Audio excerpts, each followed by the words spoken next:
All right, my people. Let me see if it works now.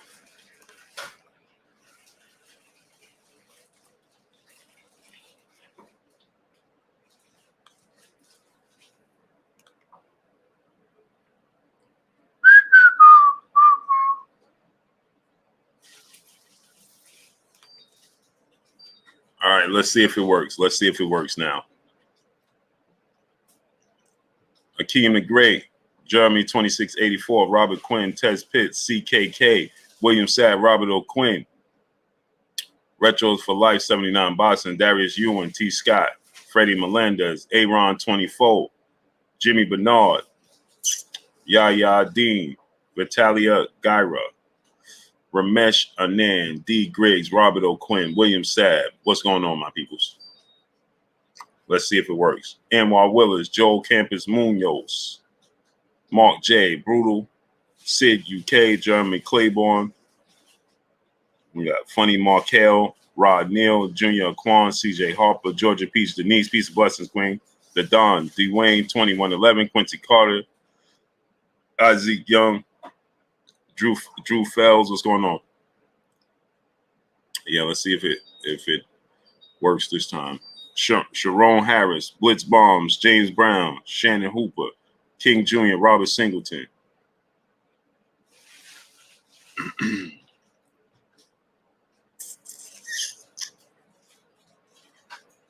Hopefully it goes through this time. Let's see.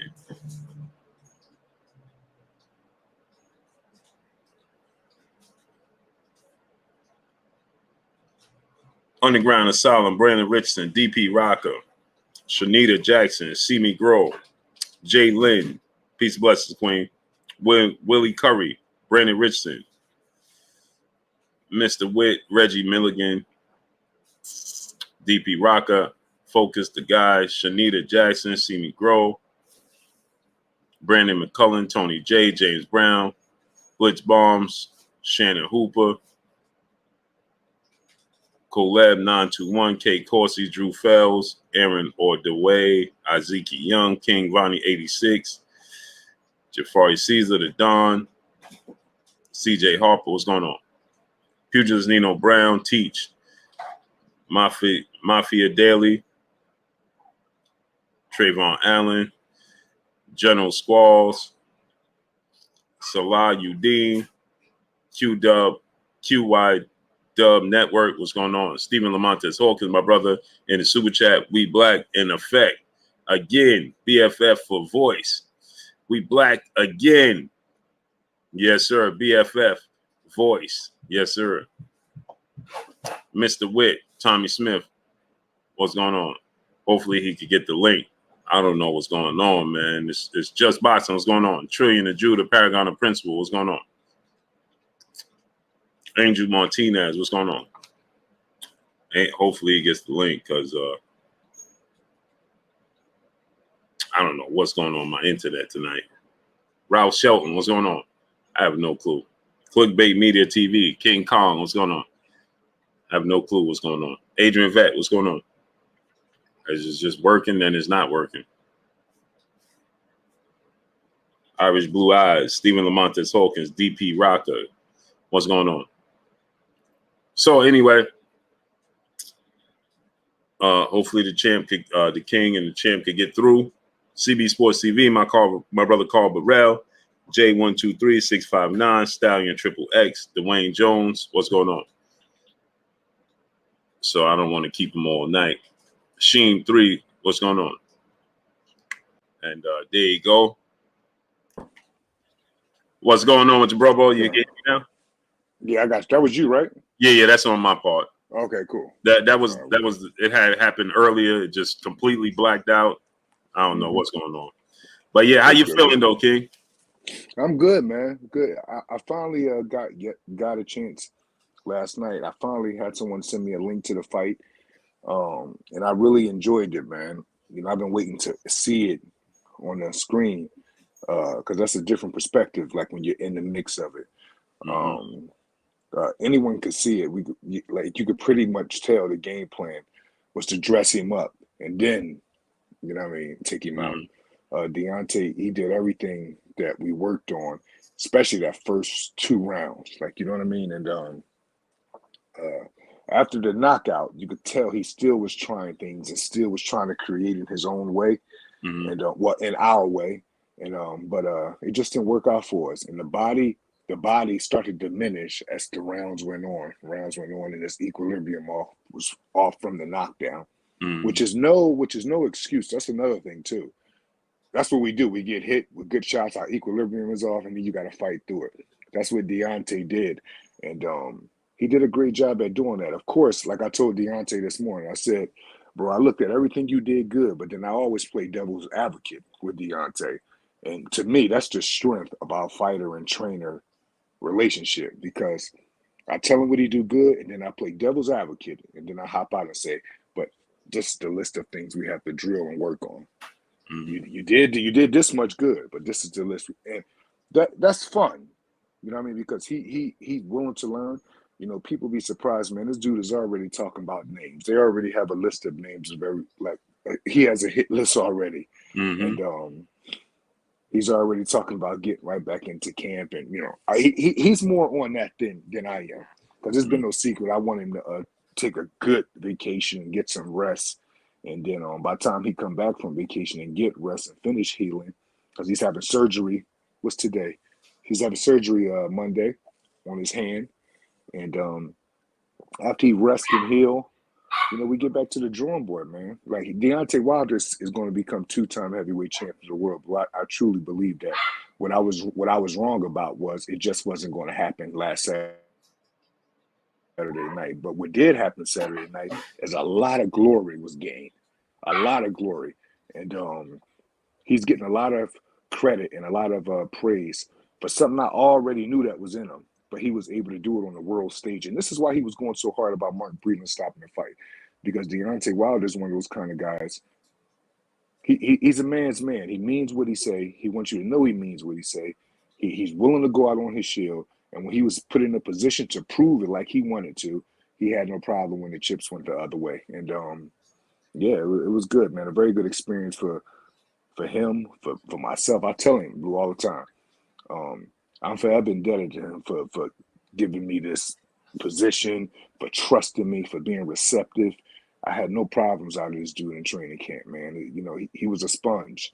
And if you watch him close, you could see things he was trying. You could see things he was doing in this fight that he wasn't doing before. And the commentators, from what I heard, they picked right up on it immediately. And that was good of them, because Deontay, he really went out there and tried to create, man. He really went out there. Of course, don't get it messed up, Blue. Like, I don't want people thinking like I wasn't going in this fight saying that Deontay Wilder is perfect. No. He was conditioned well. He was very receptive. But I have so much more work to do. I have so much more to give him. We have so many more drills and everything to work on. We have so much more humility we're going to put on display. Just so much more, you know. But to Tyson Fury's credit, I did believe in my heart.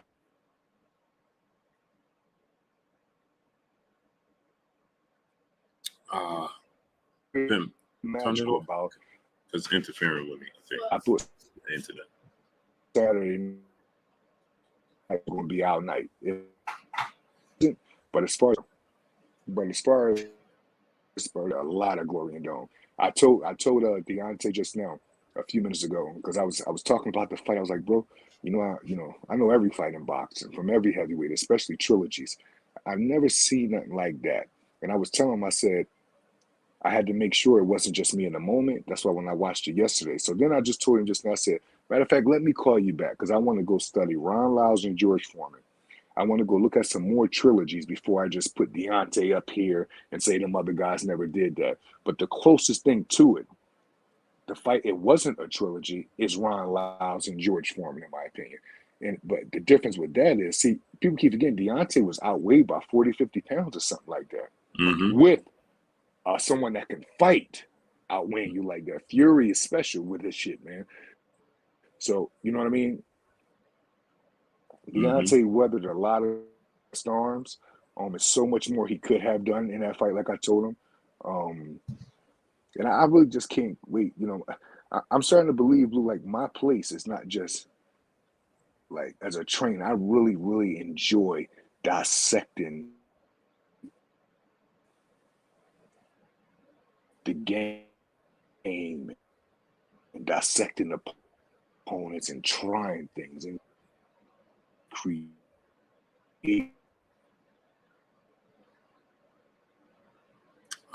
Man.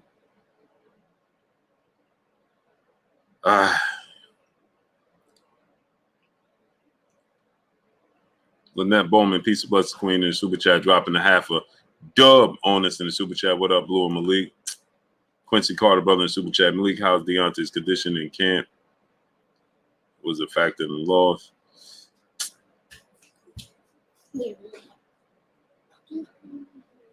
Man.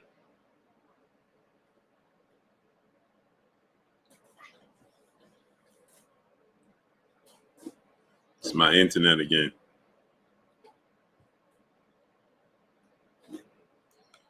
Georgia Peace Denise, peace of blessed to the queen in the super chat. Support the grind. Let's see if I can get him back. There you go. Blue. There you go, King. Yeah. It's my internet. It's good, bro. I ain't saying it's you, man. Yeah. You on this motherfucker, man. Ain't nothing. It's a fact. But it was good, man. What it's probably, you know, I ain't gonna say the best moment of my life, but it's definitely my favorite moment. The whole process of that was like a, you know, it was just beautiful, man. Like real beautiful, man. The whole thing, you know, blood, sweat, and tears for Deontay to show that kind of grit and heart, you know, for Fury to rise to the occasion and get up from that first knockdown, and it just was good, man. They have so much in common when it comes to violence. You know what I mean? They just do, man. And I never thought I'd say this, but what they did the other night, we're gonna say hypothetically, public asks for it again for a fourth time, I would not have an argument with it at all. I would not have an argument with it at all. And I want people to keep in mind, Deontay Wilder and Tyson Fury, the way they went in that ring, they're not the same people when they left out. Mm-hmm. That kind of fight right there take tolls on the winner and the loser. Mm-hmm. You know what I mean? So you got to commend them kind of guys, man. So casuals, even guys that's in the game, you know, I don't know, man. I heard, you know, I like to speak on stuff publicly because I put something on Instagram. Barbershop, he put something up there, and Sean Porter, he said he's still using the word potential when it comes to Deontay. Mm-hmm. And I just don't understand it, Blue. And this is, Blue, I am not trying to, like, this has nothing to do with Deontay being my brother, my fighter, none of that. I'm just being fair. Mm-hmm. Statistically,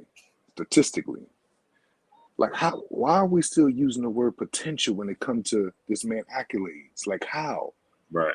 Like it makes me say like well, like I don't know, man. I'm willing to even go publicly and talk to Sean about this because I'm not right about everything. I just was wrong Saturday night, and I take pride in it because I don't want to know everything. I want to continue to strive and learn and then get back at it.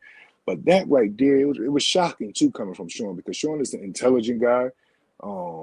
He's a student of the game, I believe. To me, he comes across as someone that knows better. Mm-hmm. So I was shocked to hear that, and it makes me think like it's a hidden agenda. It makes me think that with, you know, brothers like Barbershop talk about with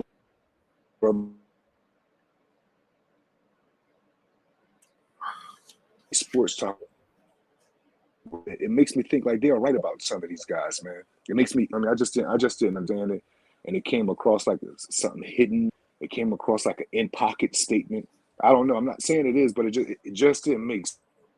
The man name is in the history with greats, and we still using the word potential. Right. I can see if we're using words can and can't. Right. Can Deontay be heavyweight champion of the world? Okay, I'll get someone saying that because it's still in court because we didn't do it yet for a second time. I don't think he can do it. He can't do it. I'm with all of that. But when you start talking about potential with people whose names is already in history books, like what are we talking about? Not only is he a fun heavyweight to watch, he's way beyond that. Right. That's just one element of what he is. Right. He's also the hardest puncher in the history of the sport Right. with the most knockout. He also had the most title, fifth in the history to have the most title defenses over Mike Tyson and so Right. many other greats. Right. He's also Olympic bronze medalist. Right. And Like, he started boxing at 21. why are we still using the word potential with a man who got accolades like this, man? Like, I just Right. don't get it. And it just comes across like an in-pocket statement. Like, you know what I mean? It comes across like a real in-pocket statement. I don't know, man. That's the first time, Blue. Like, if I see Sean, because I didn't see him, or I think I seen him, or I could have seen him in Vegas. Like, I really want to just know, like, what he mean by that, because I could be wrong, like I said, Blue. But those kind of statements, it makes me think, like, well, if I am wrong, I want to know where am I wrong at with that? Right. Because that just didn't make sense. You know, Barbershop, he went off when he said Right. that shit. Right. And like, I get it. Right. Like, I get it. Like, you know what I mean? I can't wait to hear what 78 got to say about that. He said, And my thing is, it's ironic for him to question his greatness and say he's just an exciting fighter when that's the label that he gets. yeah, like Porter gets that to me. Right. Right. Yeah. Now, being fair, I think even showing himself the word potential shouldn't be used for. I'm about being fair, bro. This is not like a shot at Sean. This is about, bro, you got to give me some understanding. Because I definitely don't understand that right there. Right. Because if someone came to me and say, Sean Porter just have potential, I would look at him like, we're past him having potential. He's at the point in his career where it's about can he or will he? Right. Those are kind of words. Right. Potential. Right. See how competitive the man was against Earl Spence? We passed potential. Right. So if we pass potential with Sean, you know we way past potential with Deontay. Right. I don't know, man. And again, he's only one of 6 fighters. 6 fighters in entirety, not in the heavyweight division. Entirely. That's every division dating all the way back since the day boxing started. He's only one of 6 fighters. Now, is this something that you saying because you got favoritism, or is this in the history books? This is actually in the history books. This is like actual facts. Right. This is something that Sean probably can see himself. That's a fact. No, he knows this because we both know Sean. No, I'm not going to say he knows this. I'm not. No, come on. Well, he should know this. He don't know. There's no way he knows that and say that. if he knows that and say that, that means it's an in-pocket statement. Right. That means it's an in-pocket statement. Like that's a hidden agenda statement.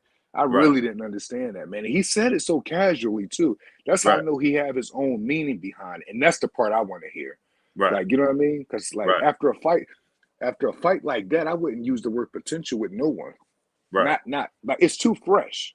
Right. Anything that fight with Deontay and Fury did last weekend, the weekend that passed, it to me, it would make you actually go do your history on Deontay if you didn't know. Right. It's almost like hearing a hot song from an artist that's been out for a long time. That once you hear something that gravitates to you, say, hold on, let me go check this guy. You be like, yo, he been hot this whole time. Right. And then you be like, damn, I was messing up. Bro, he's talking about he should fight Areola. Been there, done that. Right. What are we talking about? And not only did, but here's the funny thing about that. Mm-hmm. You saying he's an exciting fighter and alluding to only having one punch, but then you bring up Areola, who he stopped with a jab. I do not understand, man. I be trying. It's a disconnect that I have with mankind, and this right here is where this is my insecurities right here, Blue. Like I know I'm just not connected to people like that to understand that kind of shit. Because I'm a real 1 + 1 is 2 kind of guy. That right there doesn't add up. Right. That's like this to me, and I'm like, wait a minute, how does that? I don't know, man. And guess what?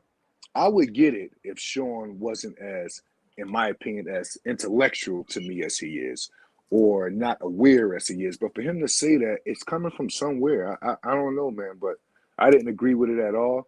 I didn't agree with that at all. I would like to talk about that publicly with him, actually. Yeah, I didn't understand it at all. I was confused because, for one, like I said, that's the title that he always gets stuck with, and he's admitting that he needs this fight with Terrence Crawford to get out of that box. He needs to But win then, this fight with Terence Crawford. And so to say that we got to get away from saying he's a great heavyweight and just say he's just an action-packed heavyweight, it's like dismissing. He held the belt for 5 years. He defended it 10 times. I don't know, man. I like that confused me. I'm like, that was very confusing. I actually thought it was a meme at first. That's why I turned barbershop. I was like, hold on, let me go check it. I'll be right back, Fred. Because I was hoping this was one of Fred's like over exaggerated things, and he just was on someone's head. Because you know Fred be going like, especially if he's irritated with somebody, he'll go. So I'm like, and you know, in my opinion, like it justifies a lot of things Fred be trying to tell people when he's speaking about certain individuals or certain fighters not sticking up for themselves, or certain fighters playing the game, or certain fighters being in pocket, or certain fighters just doing certain things. Because that right there, when it don't make no sense at all, I'm like, it has to be a hidden agenda behind or a hidden motive, and I just be wanting to understand it. So then I could at least say, oh, okay, I get what you're saying by that. But this is one of them situations I can't even see. I don't understand it because it just don't make no sense to me at all. Yeah, just at all. At first, Fred said it to me at first, and I'm like, no. I was just like you. I'm like, said he's not great. And I watched it, and I'm like, I'm confused. Yeah, like I'm confused, man. And then, and you got to realize this too, Blue. This has nothing. People have been asking me about Crawford and Porter, the last week during fight week. And my decision still remains the same on my research. I think it's a fight of the year candidate. And I'm saying that already. I think it has the potential to be fight of the year because you're dealing with two technical, stubborn fighters. Crawford is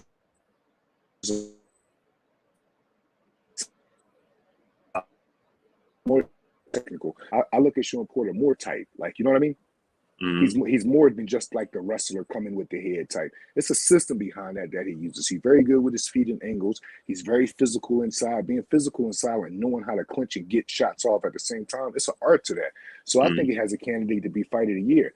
But that has nothing to do with me trying to understand this fucking he just said. I just don't get it, right? I don't get it, man. Yeah, I didn't get that at all whatsoever. Yeah. Now, Champ, I watched y'all, D said that from the third round on, his equilibrium was off, and he just couldn't. He was attempting to go back to the body, but his balance and stuff was off from the third round.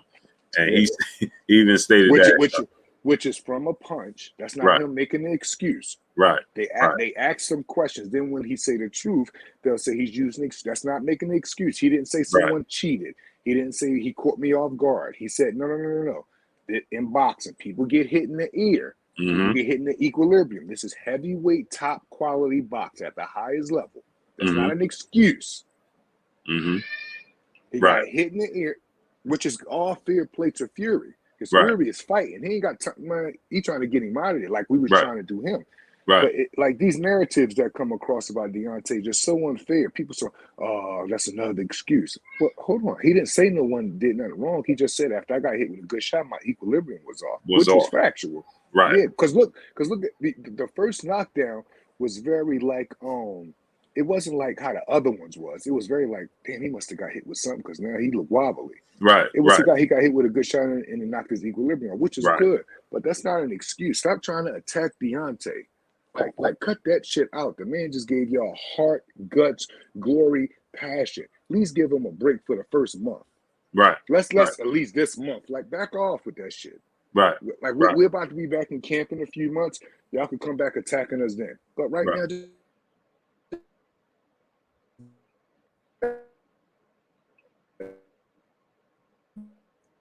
there goes my internet again.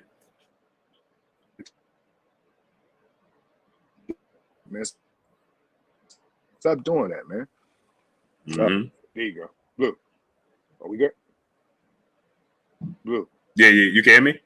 Yeah, I hear you. Yeah. We good. But his equilibrium was off from Tyson hitting him with a very good shot and knocking him down. He got up, and then what do he do when he get up though? Then Tyson hopped on him once he got up. He survived that storm.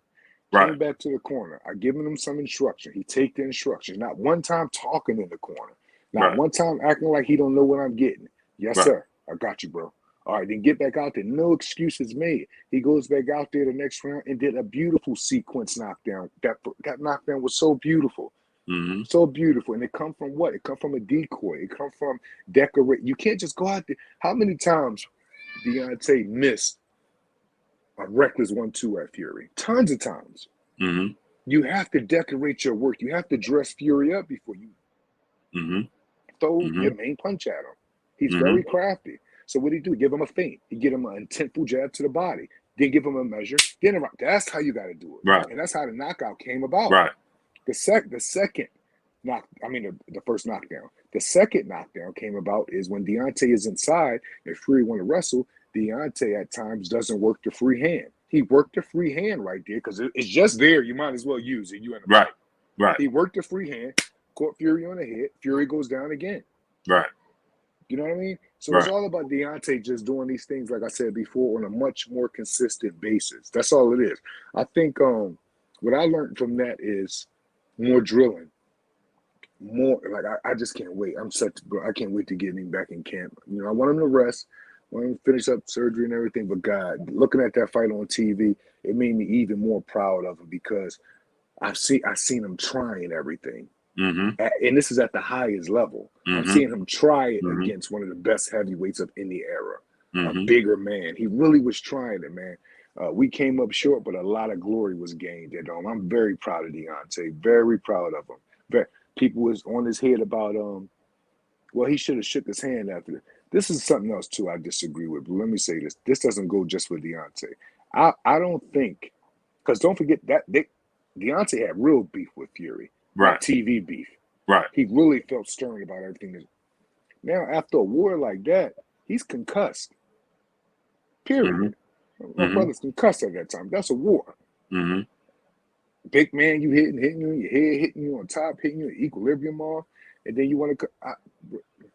It's not right. I don't even think certain interviews should be done with fighters directly after those kind of fights. He didn't feel that way a couple of days past. He put up his post today. And, he carried it with grace, man. It is what it is. What I love about it is he already talking about names. We already discussing how many fights it would take to get back, which is very minimum because Deontay is high-level entertainment boxing. He's a big-time revenue type fighter. He's created a cloud of entertainment around him. If he's quiet, people talk about it. They talk about what he wears. They talk about how is he going to walk to the ring. They talk about his outfit. They talk about his knockout ratio. They talk about the history that he's made. They talk about the history he's going to make. They talk about his mom. They talk about his brother. It's a cloud of entertainment that nothing but revenue comes from Deontay when he fights. You get what I'm trying to say? Right. So it's almost like we're in a very, very good position, man. Like I tell D, man, I'm proud of you, bro. We didn't get the win we want. We got a lot of glory with it. And you went out on your shield like you promised, like you wanted. And we're in a good position. It's about him just getting the surgery done, resting up. We're going to continue the film study through this whole shit. I don't give a fuck what he got going on. And just push forward from there. Yeah, and how does that work with because you're a fighter yourself as well as a trainer now, but just explain to the people that don't understand, because everybody's asking why is he suspended, and just explain that. Oh, that's just a protocol. That's just protocol for a fight like that. The fighter that loses or the fighter that but first of all, both fighters have to get checked out by a doctor. That's not after a fight like that. But it's just protocol for the 6-month thing. That happens all the time. That's like not no big deal. That's all protocol. Right. After a fight. And that's the commission and the state athletic commission of Nevada. That's them like protecting the fighters and protecting themselves for their next time out when they go out to fight, that they're 100% healthy and there's no issues from their last fight. That's all that is. Right. You know, and we're going to hypothetically say, because here I go playing devil's advocate again, bro. We're going to hypothetically say that wasn't protocol and he did have to have 6 months off because of that type of fight. Big fucking deal. Right. He was in a war. Right. A prideful war that he got a lot of glory from.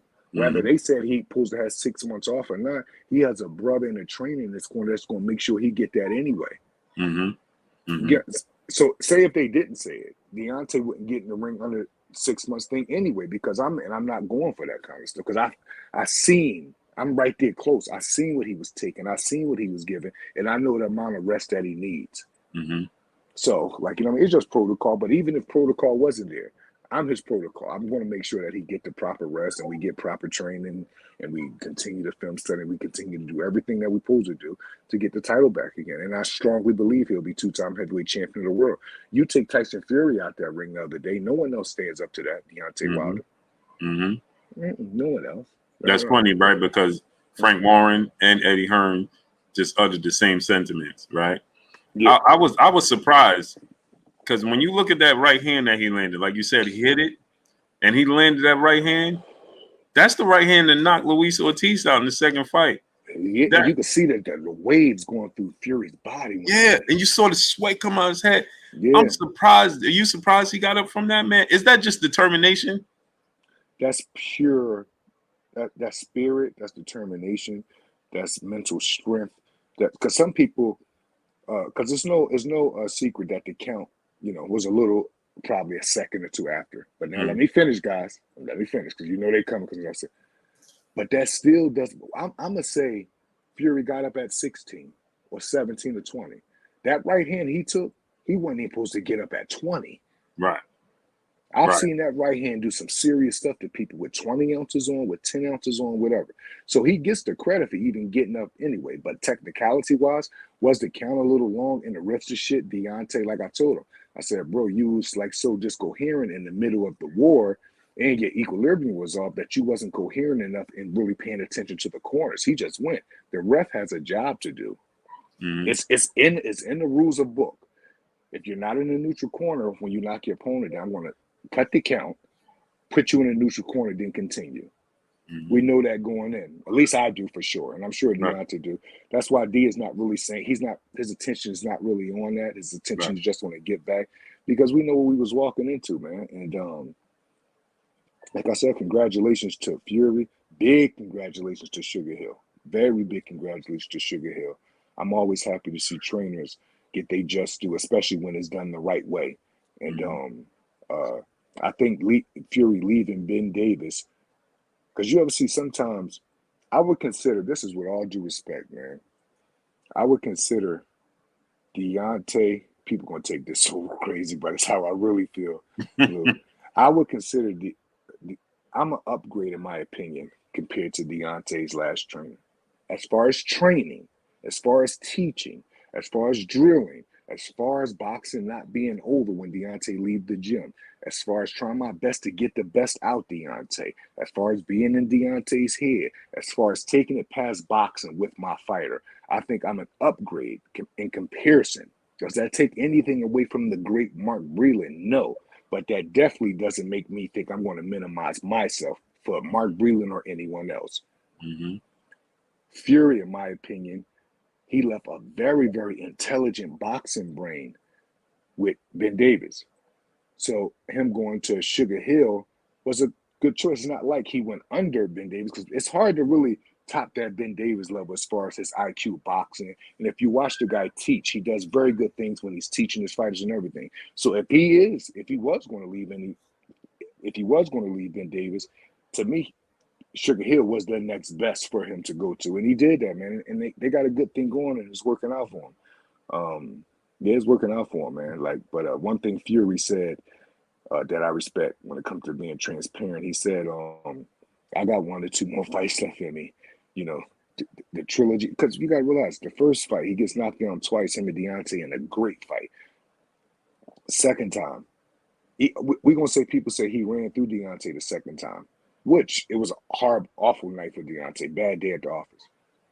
What Fury had to do to even get up emotionally, spiritually, the whole training camp, he did get hit in the second fight. That stuff is not just the fight that takes it out of people. You know what I mean? Then this fight right here afterwards, bro, neither one of them is the same. I do not see how it could be anything disrespectful or someone could feel disgruntled about either one of these guys after seeing what they did just now. I really just don't get it. I really just don't get it, and especially how they carried it. You know what my thing is, man? After being privy to seeing what you guys are working on and seeing what he was doing and seeing his, a part of me, I feel like, man, I wish the people would have got a chance to see him display everything I witnessed, Right. And that's kudos, like you said, to Fury. Fury knew. He said, I gotta get him early. Right.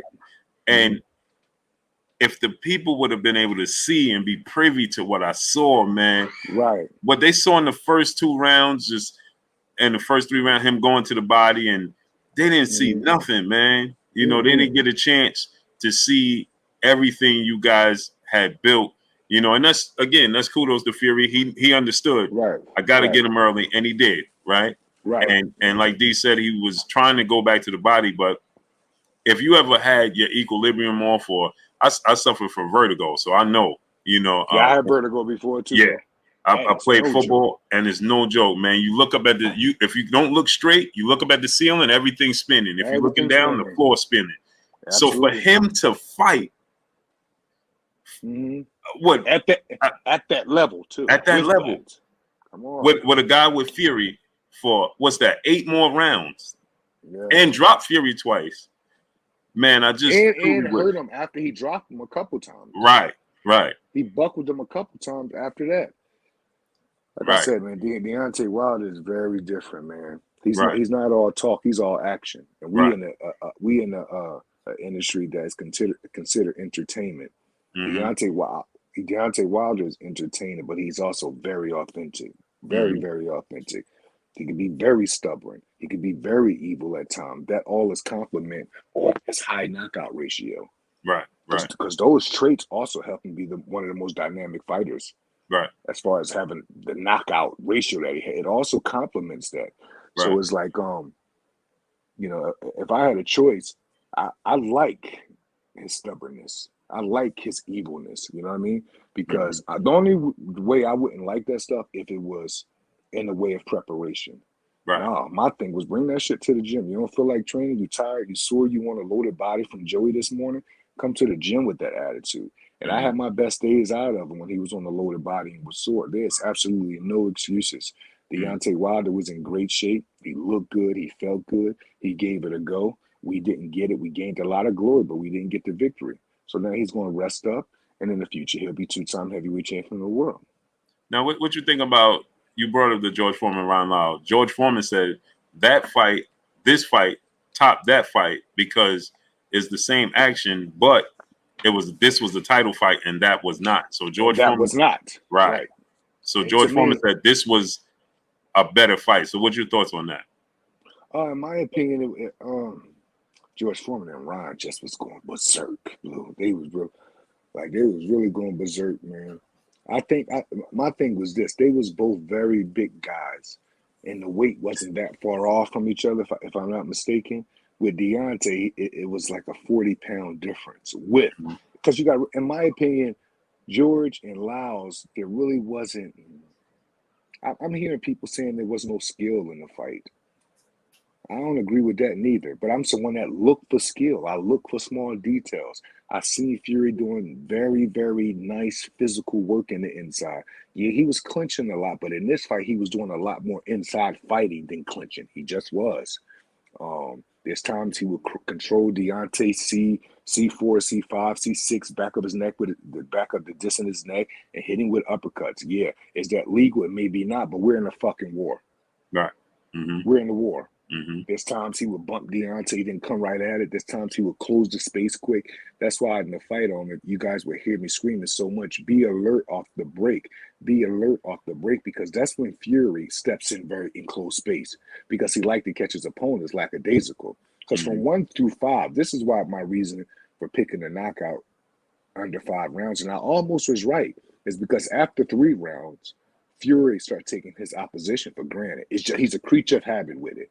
Look at all his fights. After the 3 rounds, he becomes a creature of habit. He starts doing reckless things, and he kind of loses identity. And I don't know what that is, but I noticed when I was film studying, he would just take things for granted. And I think he does it because he's like, I'm in here. I could beat this guy. Let me try this. Let me do it. Because Fury never goes into a high guard like this. Never. But in the 4th round, he did. It's Mhm. because he started taking his opponent for granted after 3 rounds. And that's why I was saying if he take us for granted after 3 rounds, there's no way the fight go past 5 rounds. And I almost was right. Deontay clipped him in the fourth and knocked him down twice in the fourth. Mhm. So it just was so many. I grew. JD said something that made so much sense, man. He said, Malik, with your brain and with your knowledge and things you implement when it comes to coaching, you came to camp at a 6. By the time you was done all the months in camp with Dion, he was like, bro, your number went way up. You was at like a 9.8 on a scale of 1 to 10. You was reaching that 10 point, and it's because like every segment,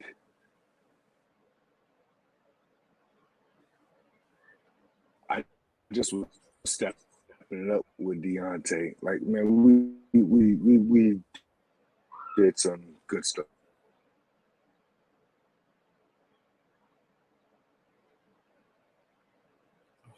Internet service. Smash the like button, people.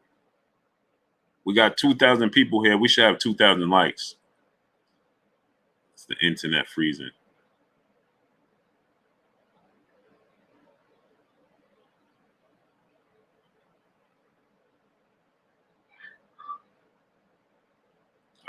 Internet. Smash the like button, people. It's my internet. Notorious Flash, brother in super chat. Malik, when smoke a cigar, and can you see us in the chat? There he goes. Bro. Yeah, Blue? Yeah, I got you, Yeah. King. I was saying, like, some people will look at, but you gotta realize, man, we coming from somebody that's really been using only a couple tools out of their toolbox. Right. You know what I mean? And I think I felt very, like I keep telling people, I felt very, very magical about the result we was going to get. But I have no problem being wrong, because even out of me being wrong out of this, it still was magic created. People, if you look at the fight, in my opinion, you could see why I would say what I thought we was going to do. You could get where I was coming from.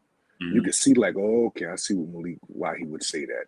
It wasn't a far-fetched thing, and I still believe.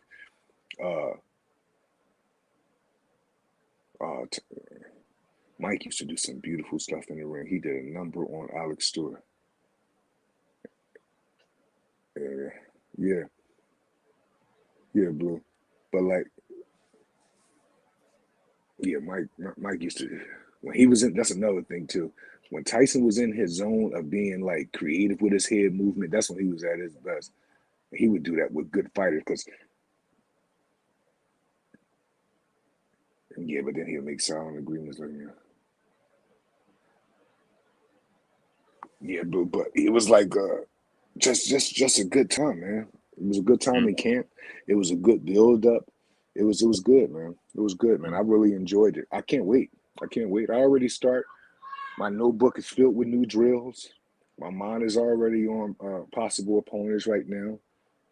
They already gave us, because Deontay is really 1 or 2 fights back for title contention. That's all. You know what I mean? So can't wait, man. Just can't wait, brother. Salute to the brother Lord Hybrid in the super chat. He dropped that $500 on the super chat. He said, Malik, last 2 fights, while the legs look weak, do you think Deontay needs to work on his legs? Yeah, I mean, I'm sure we could use some work on his legs. We could use work on a lot of places though, bro. Like, Deontay legs, in my opinion, wasn't the issue.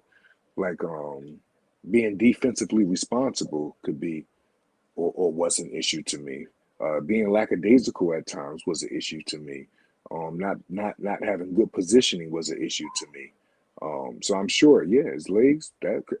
Bro, this is a whole package that we're putting together.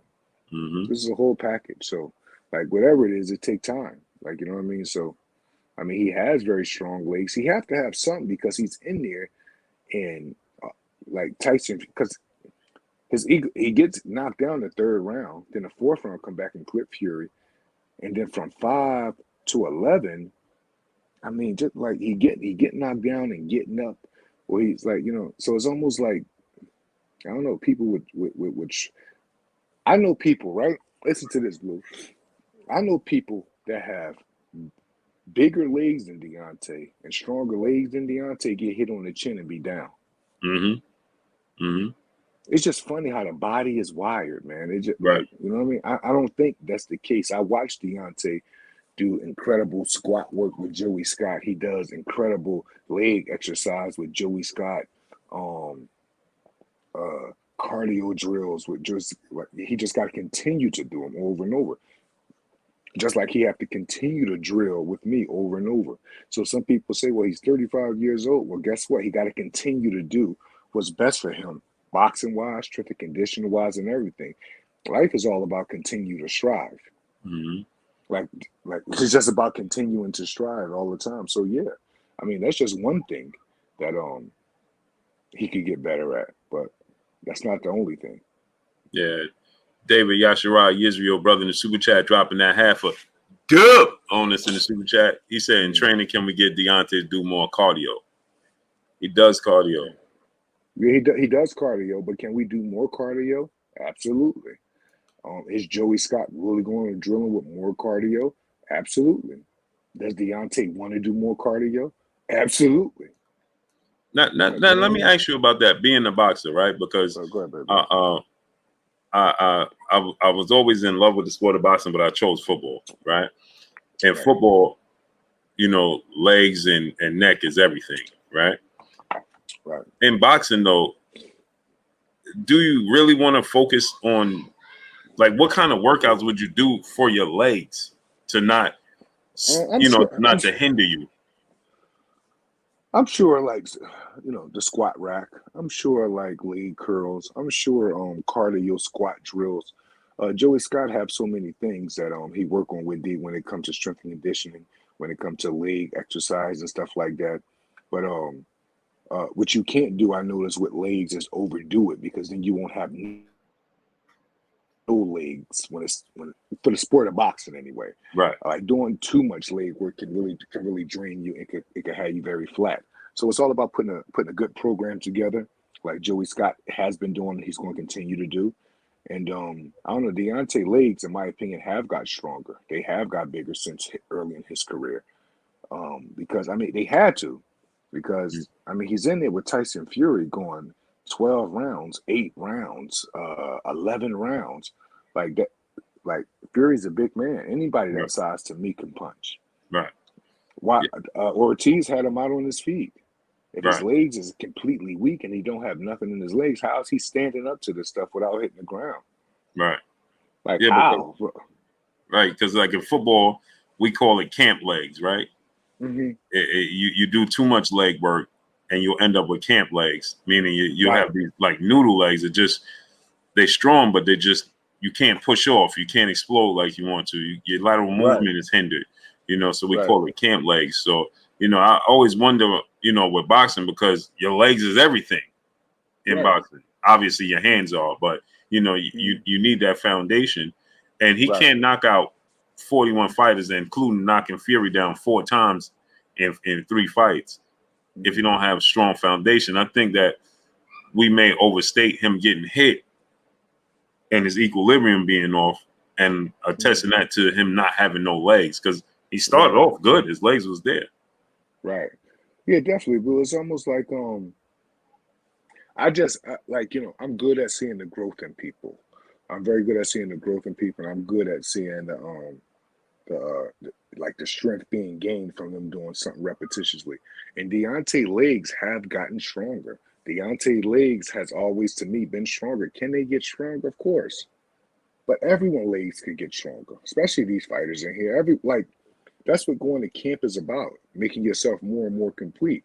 So as far as like him and focusing on the legs, that's something him and Joey Scott is going to have to really, really put emphasis on even more. And Joey Scott has already, like me and Joey Scott, we talk every day, 3 times a day, stuff like that. So it's like he's already putting plans together. His head is already on to get back, just like mine is, and just like Deontay's is. So not only will Deontay continue to work on having stronger arms and stronger legs and better skills, but he'll continue to work on doing everything a whole lot better. Having great legs or having strong legs is just one of them. Like, you know what I mean? And as far as the cardio situation, yeah, it has to continue to just get better, just like everything else have to continue to just get better. Because people are taking, in my opinion, they're taking emphasis off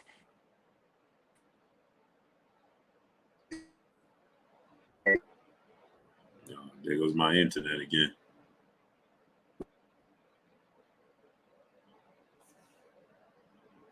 and get the. Can you hear me, Blue? Yeah, I can hear you now. Yeah. But you gotta realize, man, Tyson Fury was tired as well.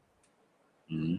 He was tired as well, but he had a little bit more in the tank than Deontay did when it came to later on in the fight. He had a little bit more in the tank, and he was able to implement his game plan. But he needed a kick on the ass too, because Sugar Hill got at him in the corner, and it reminded me so much of when Lennox Lewis was fighting Mike Tyson, and when Lennox came back to the corner, out of respect for Tyson, Emmanuel Stewart lost his cool. Can you hear me, Blue? Yeah, I can hear you. You can hear me?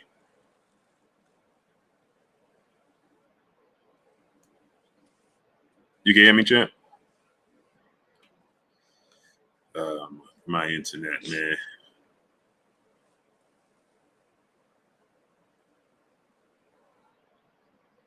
Internet is the worst tonight.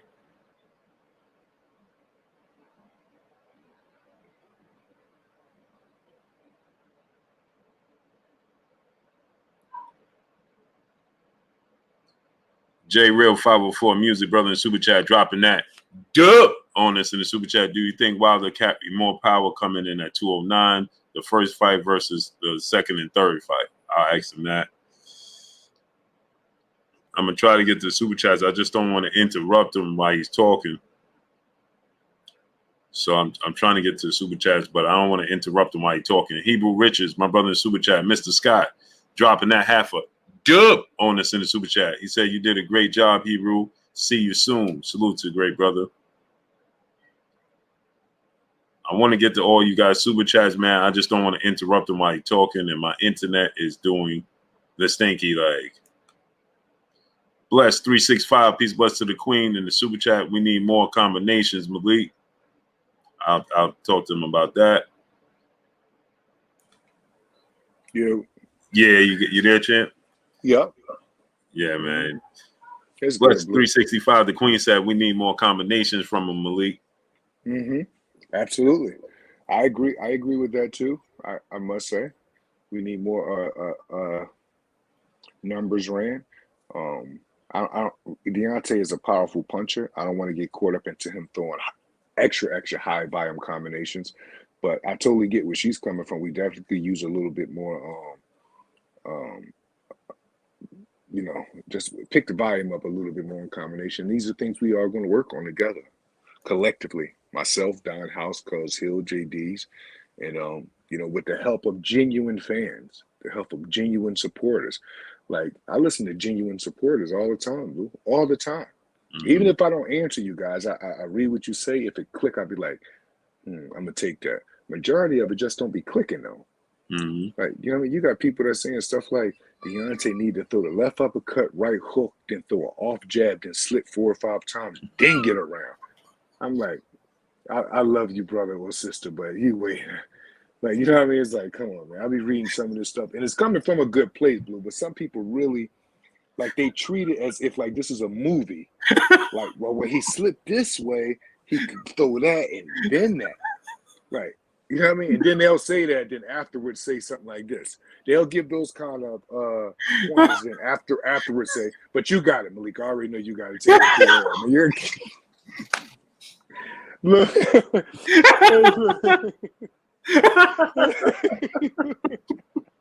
Hey, you can't make this stuff up. No, man, it's good, but it's coming from a good place. But it's like myself, Cuz, Don House, JD's. We all know what we got to do, man. You know, we all gonna go back to the drawing board, come up with a great plan collectively, and continue to build and make sure Deontay become 2-time heavyweight champion of the world, man, because he can do it. Hey, J Real 504 Music, he said, do you think he carried more power at 209 in the first fight than he did in the second and third fight?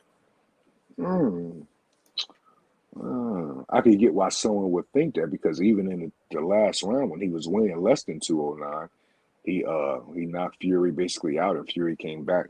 But I think, pardon me, I think Deontay is a powerful puncher at any weight. I believe also that when we have all these questions about his punching power and stuff like that, it's coming. So let's put two and two together, people.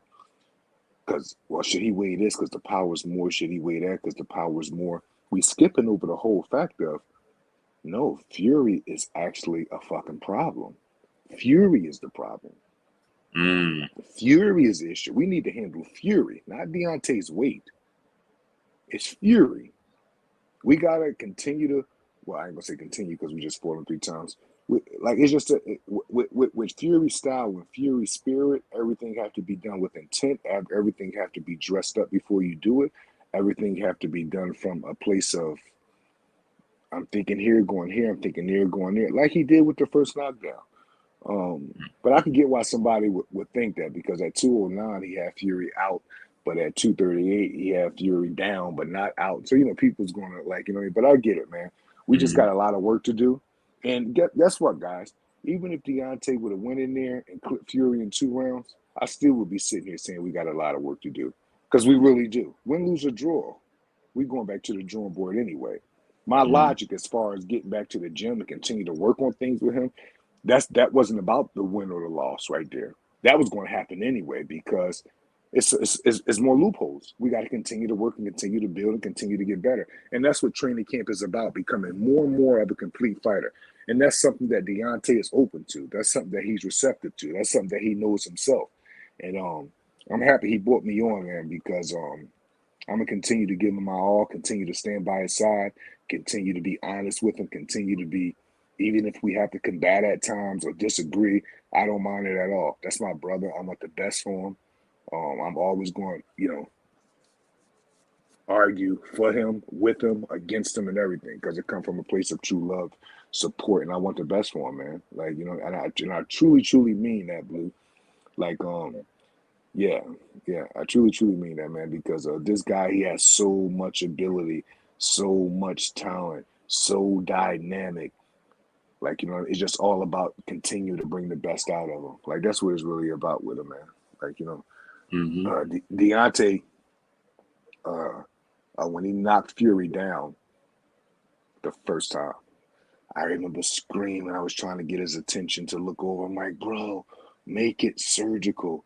Take your time. But he was in the moment, he was just zoning in on Fury.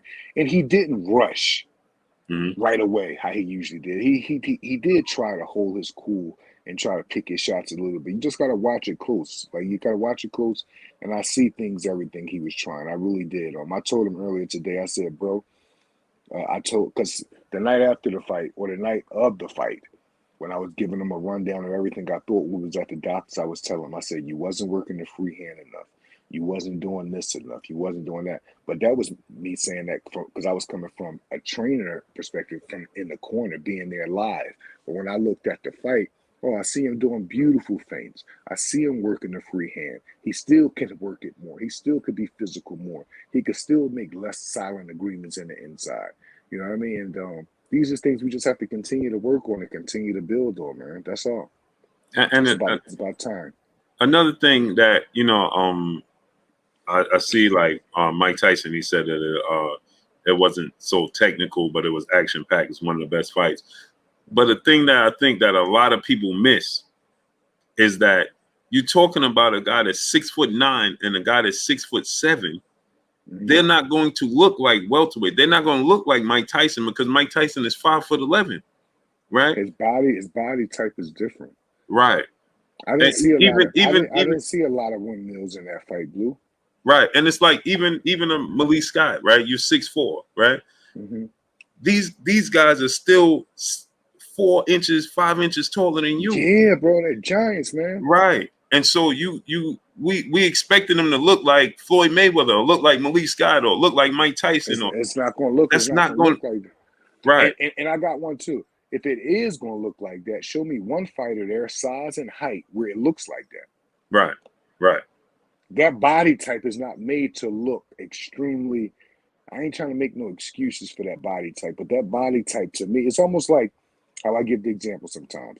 It's a trait about the heavyweight divisions that tall heavyweights don't go to the body. No, Right. they do go to the body. The good ones do. They just don't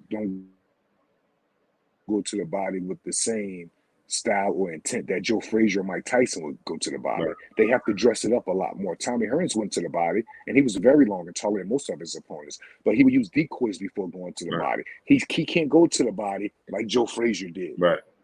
Right. He's tall, he's long, he's Right. limber, he's lean, so it's not going to look the same. So, and I guarantee you, if you ask most people, especially casuals, they won't even give Tommy Hearns credit for his body attack when he was a serial killer to the Right. body. What he did to James Shuler to the body before he dressed him up beautiful with body shots. I advise all people, fans, casual fighters, if you ever want to see how a tall man go to the body with serious intent and dressing his opponent up before he take him out, go look at Tommy Hearns versus James Shuler. James Shuler was undefeated. Tommy Hearns used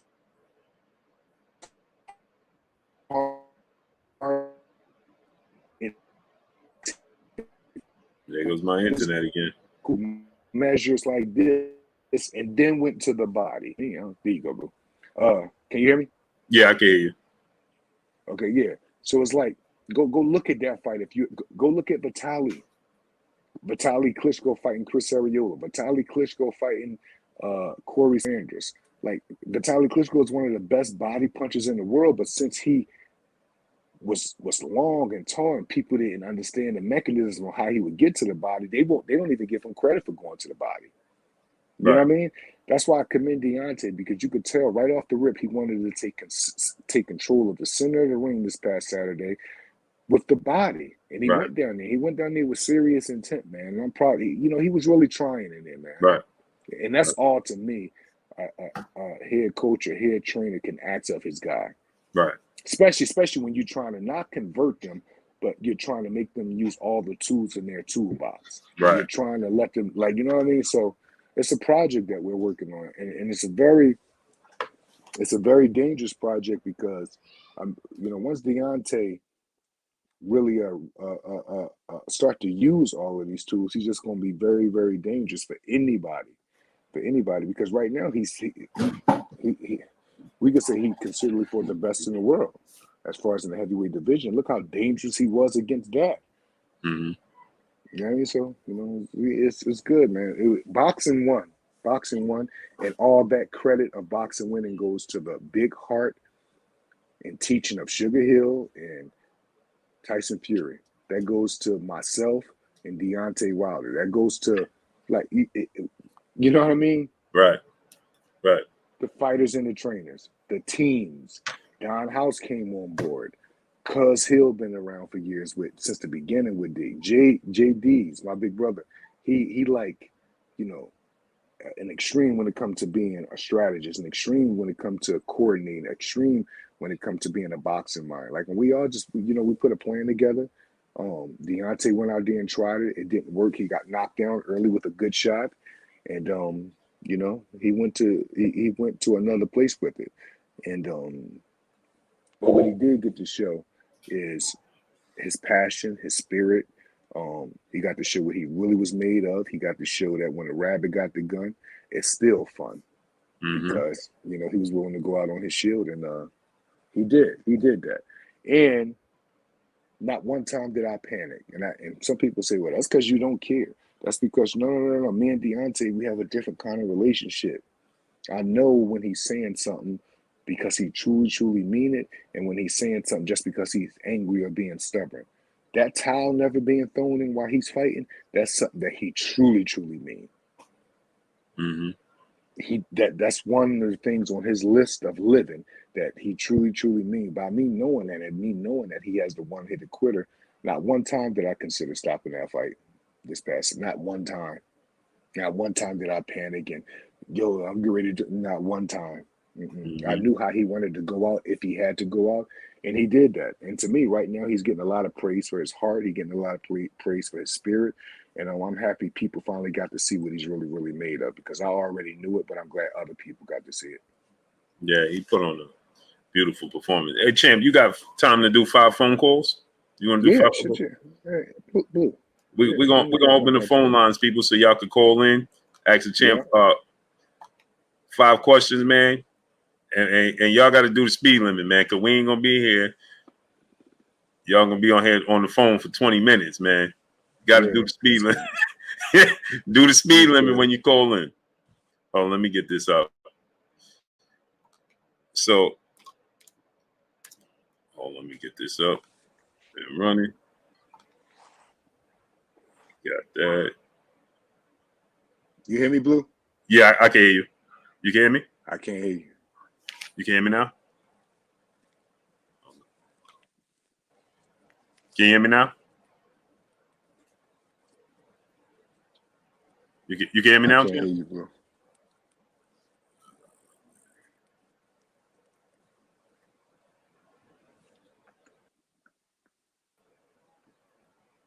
Hello? Can you hear me now? I got you now. All right, cool. Yeah, we'll get 5 phone calls, people, and you got to do the speed limit, like I said. And they overlapping each other. The phone calls only come through. It's just miss because they running into each other. Yeah. It's just running into each other. Hey, yeah, we gonna see if somebody get through, but y'all running into each other, man. But I was, I was super excited. This fight was instant classic to me. Yeah, Instant man, classic. It was big like time. I was proud to be there. You know what I mean? To say I was there and I witnessed this.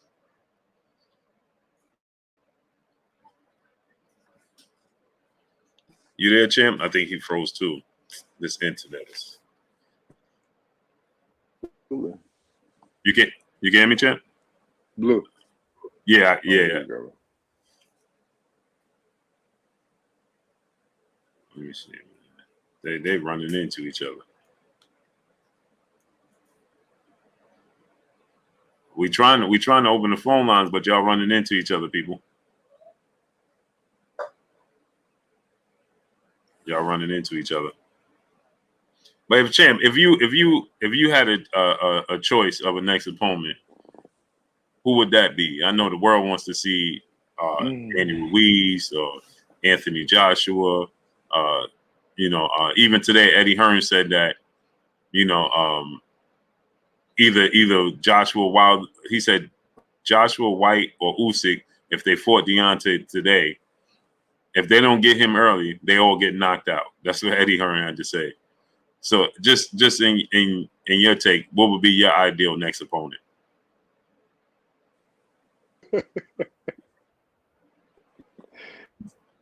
Yeah, that's what he said. He said they all get knocked out if they don't get him early. Can you hear me, Blue? Yeah, I can hear you. Oh, yeah, there you go. If I had it my way, I would see what's going to happen with this rematch with Usyk and AJ.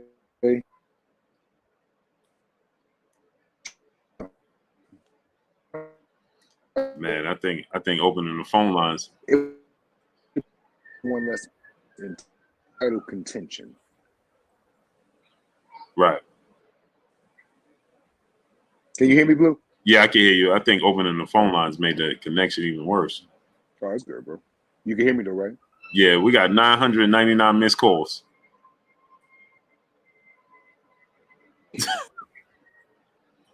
And can't get none of them to come through. You can't click them. Hey, champ, do me a favor. Go out and come back in. You can hear me? Yep, right now. All right. Hey, y'all overlapping each other. That's why everybody's calling at once, so it's a busy signal. Smash the like button, people. We should have at least 1.5 thousand likes.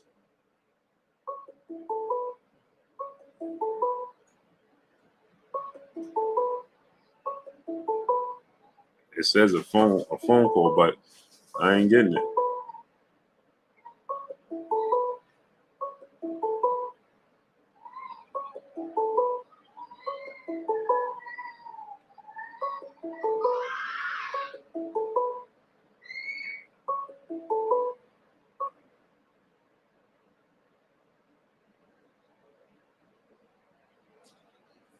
Yeah, we got a lot of missed calls, but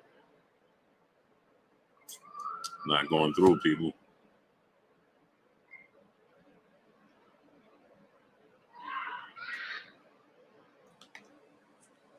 There you go, Chant. Yeah, bro. Yeah. The phone call is ringing, but there's nothing coming through. Oh, you can't get none of them to come through? No, I can't get them to come through. Let me see. Oh, what's going on, great brother? What's your name? Where you calling from? Hey, this is Trent Gerard's call, Philadelphia. Oh, from Philadelphia, the hometown of the Champ. Yeah. Champ, you there? I think you frozen now. Oh, I'm watching it on TV. That's why it's lagging. Yeah. Big. So I wanted to. Yeah.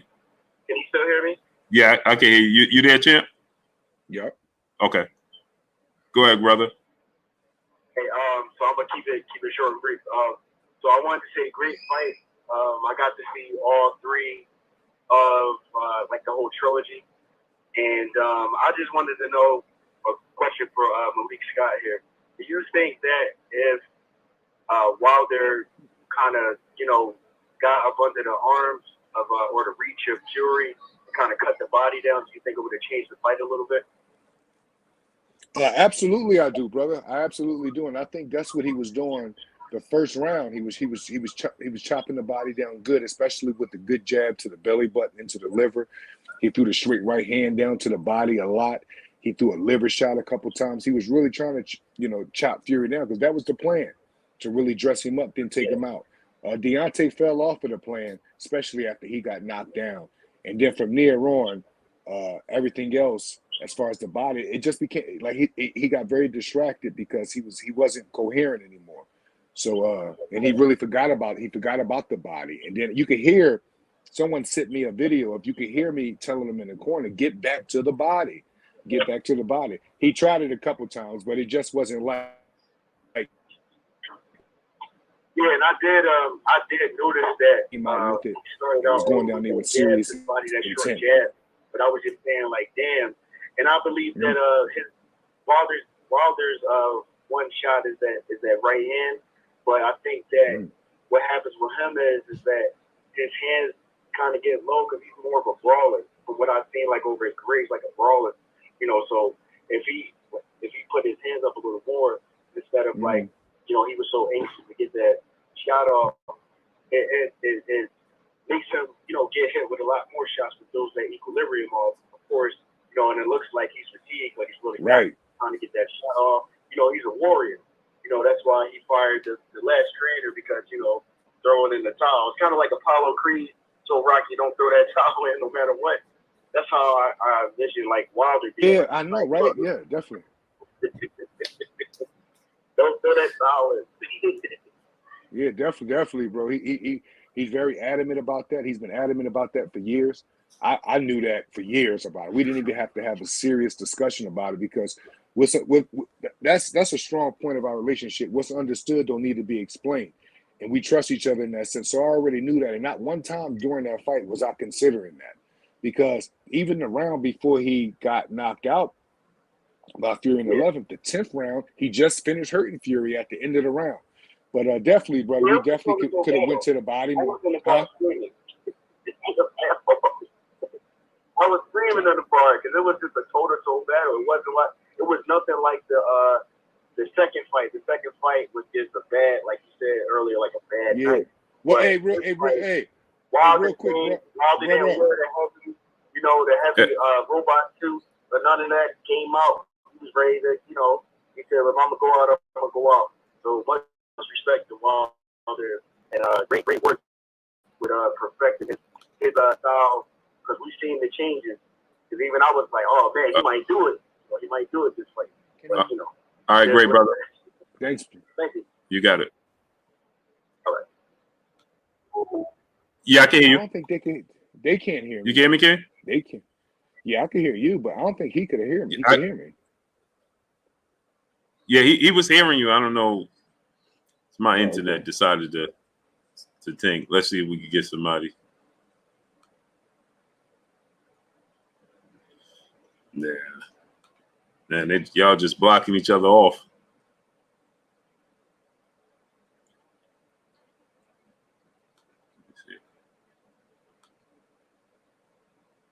Y'all blocking each other off, man. Let's see.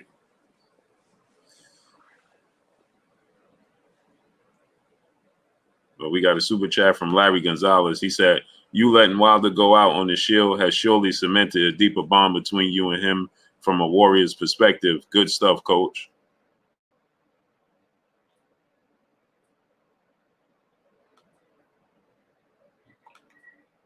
Man, let's see. I appreciate brother, definitely. Man, like I said, Blue. Yeah, you can hear me? You can hear me? Yeah, you can.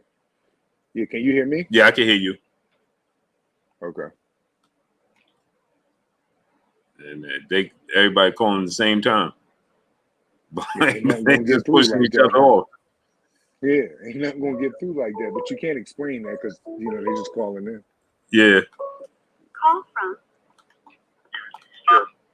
What's going on? What's your name? Where you calling from, great brother? Hey, it's Stuart from the UK. I'll just make this really quick because I'm on my other phone. From Malik, as a fighter, what do they think of I can't hear him. from referees within championship fights? Hey, do me a favor. Talk a little louder because you low. Sorry. From Malik, what does he think of long counts from referees in championship bouts? Whether a champion who maybe gets knocked out should get a longer count, or whether because it's a championship bout, the challenger should get a little bit more time to get up from what might be a knockout, like we saw in the first fight for Fury, and then in the third fight with the second knockout being considered from some people a really long count. What does Malik think of that as a fighter and then now as a trainer? You heard him, champ?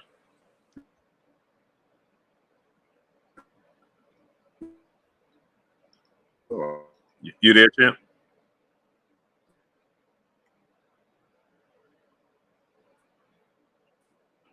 he's safe. What did he say? You can hear me? Yeah, I can hear you. What did he say? He said, "What do you think about long counts in championship fights?" And as a fighter and as a trainer, he said from the first fight was a long count, and the third fight was a long count, and he's basically saying the referee giving the fighter the benefit of the doubt because it's such a high profile fight and the counts being long from a fighter's perspective and from a trainer's perspective. I think from a fighter's perspective, it's fortunate for whoever's getting up off the canvas. They're for it. I think from a trainer perspective, especially in my case, I feel as though that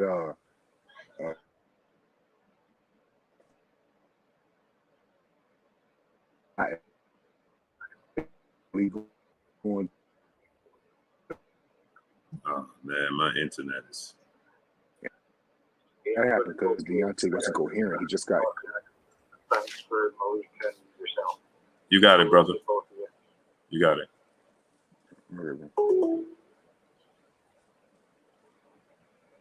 Yeah, man, my internet is jacked up, champ.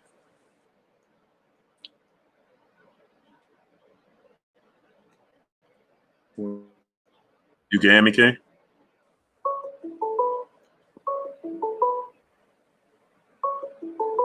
Can you hear me, Blue? Yeah, I can hear you. Yeah, I hear you. You can hear me now? Yeah. Yeah, let's see. Let's try this again. Call from Kiernan. What's going on? What's your name? Where you calling from? Hey, what's up, Blue? This is Kieran from Albany, New York. What's going on, great brother? How you feeling? I'm good. How are you? I'm good. I'm good. Could I ask the question to Malik Scott, or? Yep, he's waiting for you. Let's go, brother. How's it going, Malik? Big fan of Deontay Wilder. I wanted to ask in regards to Wilder's defense over the course of his career. Could it ever have been possible if Wilder had been more of a slick style defensive counterpuncher? Because it seems like for his height and reach, he has that advantage to outbox his opponents and have a better success when he times his right hand to hurt people more. Could Wilder focus more on those flaws to help his skill set overreach his potential higher? I believe so. I definitely believe so, and that's what we're working on now, and that's what we was working on for the fight. What you're basically asking me is, or basically telling me is, like, Deontay is more effective, or can be more effective, when he dresses his opponent up and then take him out, and that's what we're working on, man. Like, you know, there's so many different variations of different type of things we're working on for him to hide the right.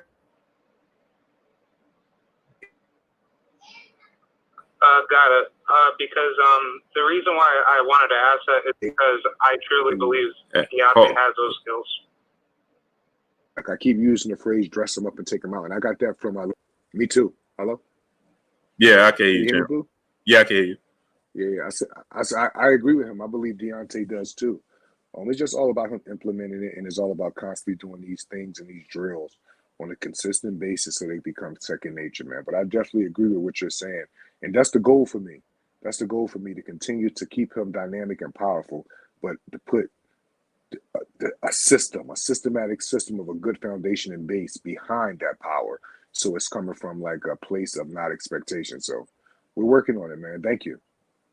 Thanks, great brother. All right, thank you. Thank you. Non-squad all day. Absolutely, yes, brother. sir. Yeah, see ya. Appreciate. All right, brother. We got Hebrew Richards, brother, in the super chat, dropping that half a dub on us in the super chat. He says, super chat question only. How is Wilder feeling mentally? I just want to make sure he is good. Proud of you, Mr. Scott. Thank you, brother.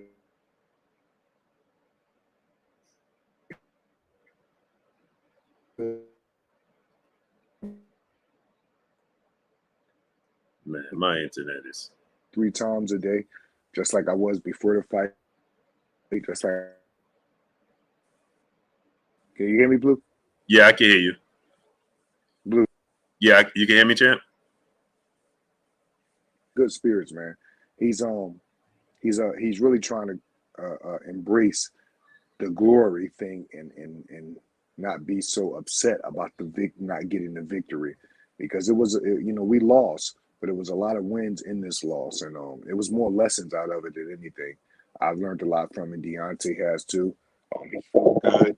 He's at home resting and chilling, and on all that acres of land, and just he's already talking about opponents that I can't say. He's already talking about the get back. He's already talking about healing. You leave it up to him. He'll want to train right now, but he deserves rest. And that can't happen. So he's good. We got Chick Cicerelli, brother, in the super chat, dropping that dub on us in the super chat. Said, Malik, I want the champ to know it is worth every penny I spent on all pay-per-views and every penny I lost betting on him to win. Lots of respect from Hollywood. Appreciate that, brother, and champ do too.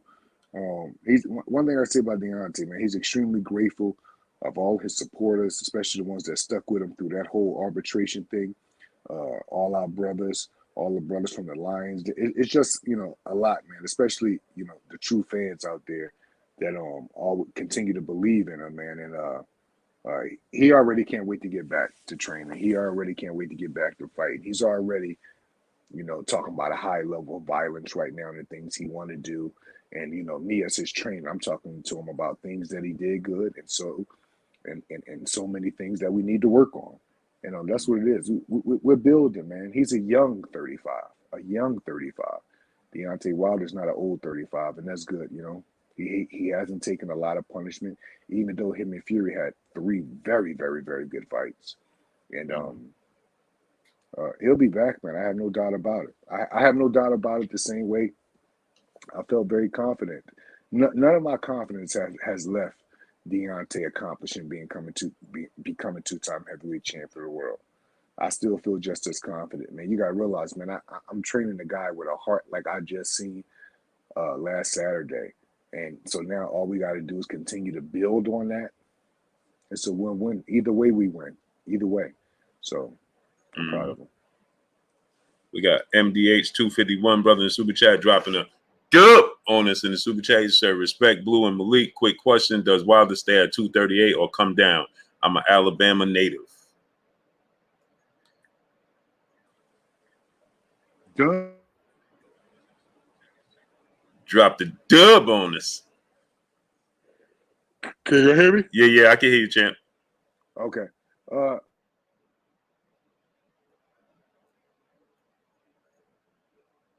Far ahead right now, my mind is really on drills. My mind is on strength. My mind is on being alert. My mind is being on him not being lackadaisical. My mind is on not him overcommitting. My mind is still on breaking bad habits that he's grown from, but we still got to continue to grow from him.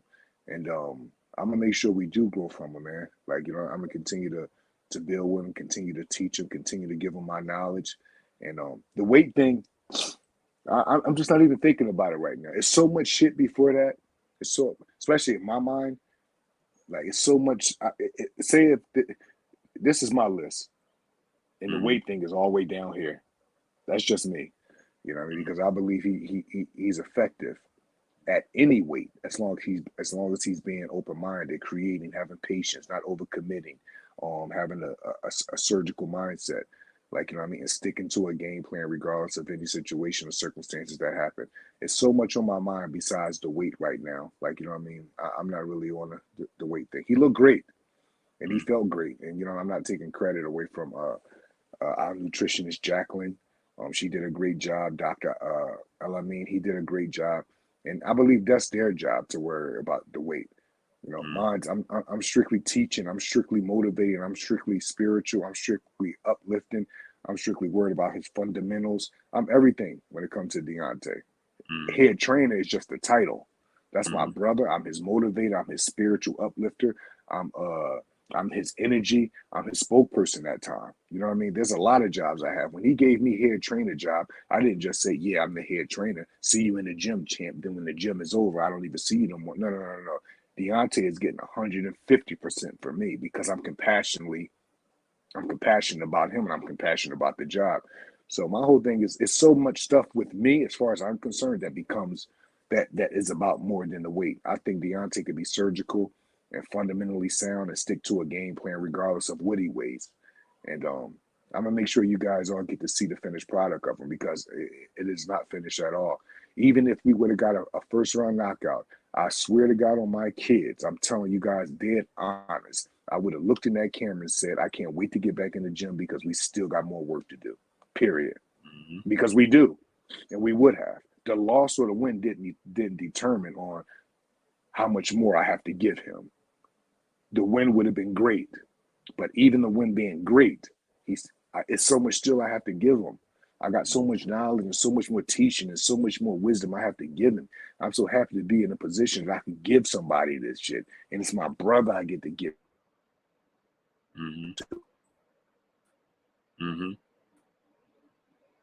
Because I'm talking to him about the fight, and I'm like, bro, you did this in the fight. We got to do this. I had to bring my energy down, like,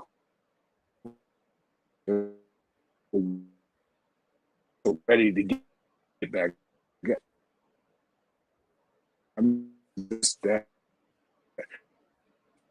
There goes my internet again.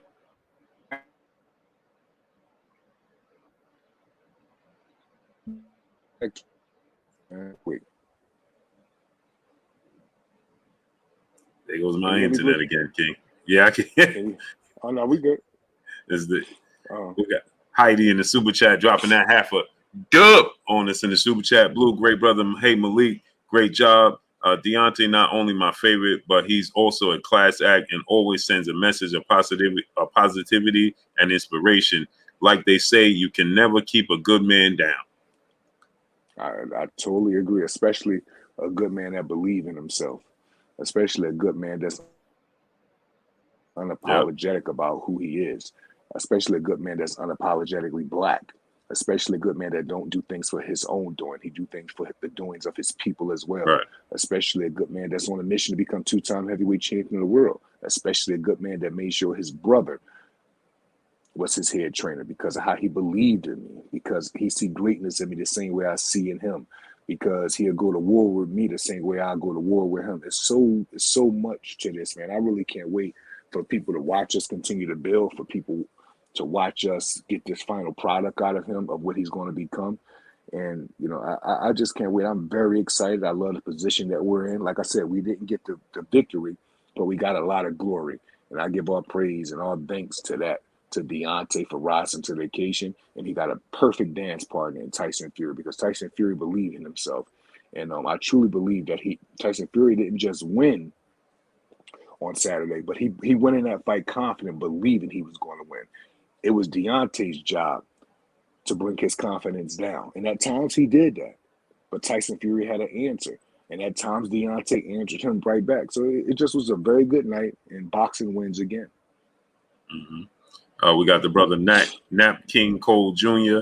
He said, Malik, you're dope, bro. A true student of the game. I'm trying to get some Odd God boxing merch signed. See you in Tuscaloosa. #Bomb Squad. Okay, brother. Definitely, man. I'm actually going down Tuscaloosa. What's the day right now? Next week. Next week I'll be down there. Today is what, the 12th? Yeah. We got Neil Conway. He said, blessings, dropping that half a dub on this in the super chat. Blessing to Malik Scott and Deontay Wilder. Malik, you brought out so much in the champ. Thank you for extending his career and effectiveness. Epic fight. Absolutely, man. Absolutely. We got so much more to give. I have so much more to give him. He has so much more to give you guys. It's just like God really blessed me to be in this position because he know how passionate I am about teaching. So what do?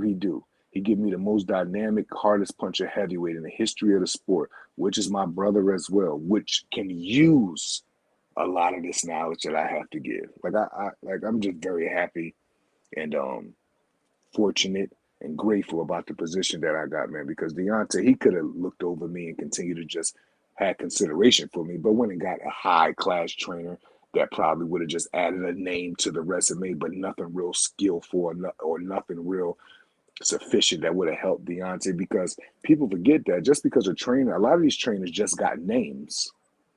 No, that's all they have is a name. I literally been in gyms and watched these guys do just shit. No drilling, no fundamental basing, no holding their fighter accountable, no drilling, literally just sitting back watching their fight on the bag saying, do the double jab, put the hook after that. All right, Tom, one more round, you out of here. This is what's going on in these gyms. They just watch their fighters shadow box with no intent. And then they get in the ring and they just spar them and make videos of it. And then this shit becomes popular. I'm more of a detail, man. I don't mind like combating, with my fighter when it comes to Deontay. He has a big personality. He's very alpha. But when it comes to boxing, I'm just as alpha as him. I will combat with him because I believe in him so much, and I want to make sure he do this thing the right way. So it's almost like, bro, you believe in me. Continue to just do what we're building on. He has no problem with that. The agreement is so solid. Like we done built beautiful linguistics over the last few months because of this fight right here and the training camps and everything, man. Like I'm film studying right now while I'm on the phone with you guys. I got notepads right here next to my vinyls with nothing but boxing and drills that I have with Deontay, my kids that I'm about to start back spending time with that I train twice a week, some of my other clients. So I mean, it's really my life. Right. Really, I say it again. I haven't done anything else my whole life. Since I've been 12, it's been nothing but boxing. Like nothing but boxing. I don't know how I feel to have a 9 to 5, not knocking that. I don't know how I feel to have a a whole bunch of money. I don't cherish money. I really don't care about money like that. Like, we need it to survive, but I'm not really big on money. I'm big on boxing. I'm big on making people better. I'm big on humility. I'm big on imperfections. I'm big on stuff like that. Culture. I'm not like a beach. I'm not like a beach resort guy, Blue. I'm more of. I'd rather go somewhere and walk amongst different culture or eat Right. different food. You know, some Right. people are like beach and resort people. Right. Right. I would rather. I'm the type of person. I would rather go somewhere and learn different cultures or walk the Right. streets of Nicaragua, the poor parts of Nicaragua, like I do, like I've been doing all of these years, and I just really get a kick out of teaching, man. Win, lose, or draw, I get a kick out of teaching. I get a kick out of being secure. I get a kick out of just when everything that comes with this, man. Deontay created a monster in me by hiring me for this job because it did nothing but make me better. It made me more of a student. It made me more of a teacher because I'm forever a student. I don't want to know it all, Blue. You know what I mean? You'll never hear me say I know it all. There's a lot of know-it-all trainers out here, though, Right. with no fighters that they produced on the highest level, but they know Right. it all. Right. I'm not like that. I don't Right. know it all. I'm seeking Right. help. I'm talking to you right now, and I'm seeking help. Right. Right. When this goes off, I'll be calling Fred Jenkins, seeking help. When I'm done with Fred Jenkins, I'll be calling Joe Goosen, seeking help. Right. When I'm done with Joe Goosen, I'll be going up to TGB office, seeing is there any fight films I can get from movie, seeking help. Mm-hmm.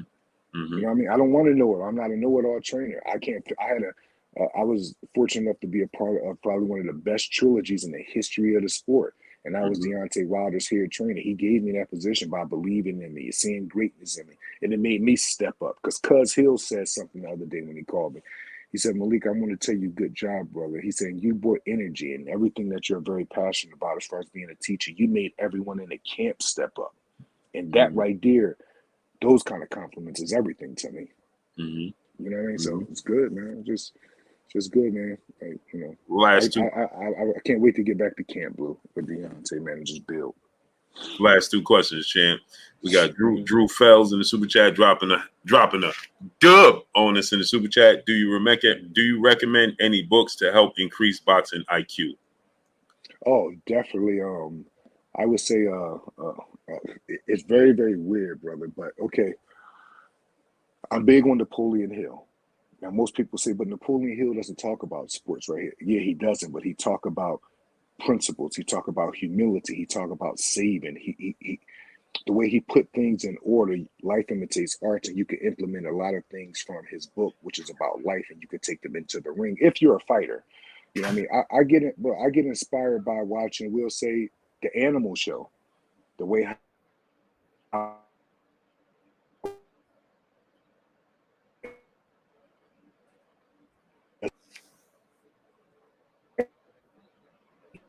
There goes my internet again, champ.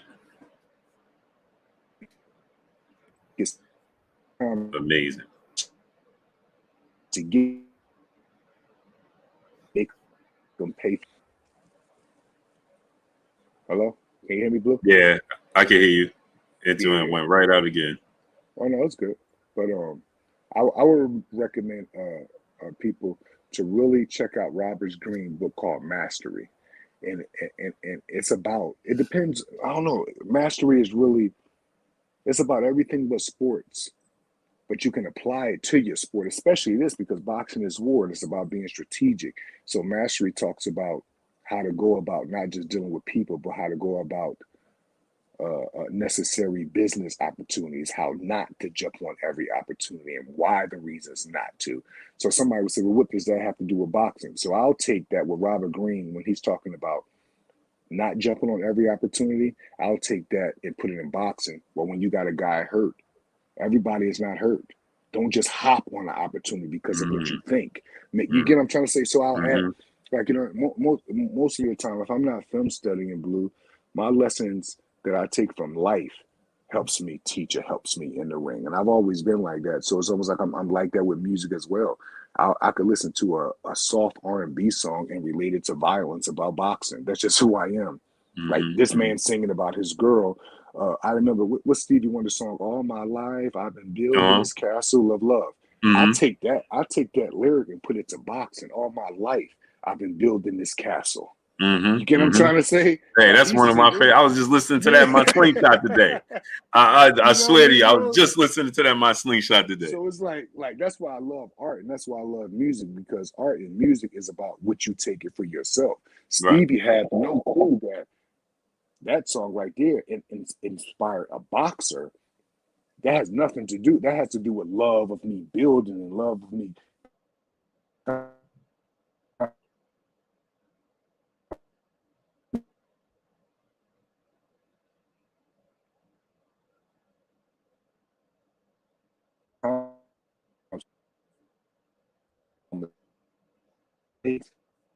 And I'm constantly building. You can hear me, Blue? Yeah, I can hear you. Oh yeah, you good. So it's like yeah, it's just like I think your mind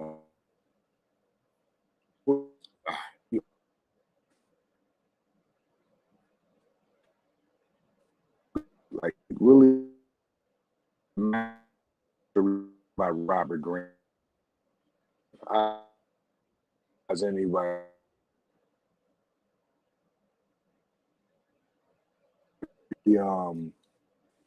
it's a risky book as well. And I think you Yeah, you can hear me? Yeah, I think you. This internet is unbelievable, man. It's good, baby. We got Deacon 305. He says, "Salute, Blue. Salute to my good brother Malik. Please tell my brother Deontay I love him and I am super proud of him." Absolutely, brother. Will do. We got Houston, Texas 056, brother, in the super chat. Oh, snap. I don't know where it went.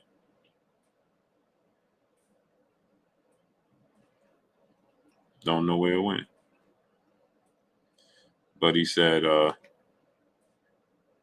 Blue, my man, thanks for, oh, there he goes. What's going on with this?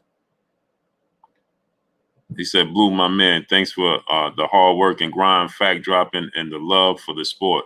Malik, you doing great by Deontay Wilder. Please don't be a yes man. Give constructive criticism and stay on him. That's what brothers do for one another. Man, I think Champ is frozen again, too. Salute to my brother Houston, Texas 056, dropping that dub on us in the super chat. Great, brother. You can hear me, King? Yep. Yeah, he's Deacon 305. He said, I sincerely apologize. The typo, give my love and respect to Deontay Wilder. Had to slide some more cash over. Salute to you. Will do, brother. Thank you. Yeah. But I appreciate you, Champ, coming through, man. Absolutely, man. Anytime, brother. You already know how we do. We family. It's good. Yes, sir. Yes, sir. Hey, I was just laughing this morning about when we was watching that Freddie Roach. Oh, yeah. Oh, God, dude. Oh, man. But yeah, Champ, I appreciate you coming through, man. All right, baby. Hit me anytime, Blue. Yes, sir. Appreciate you, Champ. All right. Love Salute. you. Peace. Hey, I appreciate y'all, man. I know my internet wasn't working and kept dropping and the phone calls was overlapping, but we'll work it out. We'll figure it out. We'll get it done. DSV company, brother in the super chat, tell the kids turn the Wi-Fi off their devices. It's not the kids, man. It's just it's just the internet, man. It was dropping all day. So, but I appreciate y'all coming through, man. Showing your boy Blue love, man. Much appreciated. Much love to each and every one of y'all. We'll be back on tomorrow. Y'all already know what it is. It's your boy Blue, Blue Blood Sports TV. Hate, like, comment, and subscribe. You haven't subscribed, hit the subscribe button, hit the like button, hit the bell icon to get all the new notifications. Follow us on Instagram at Blue Blood Sports TV, all one word. Y'all already know what it is. Shout out to the entire LDBC. Shout out to New Media. Shout out to Black Media Row. Make sure you like and share the videos. That's all we got for y'all. Peace.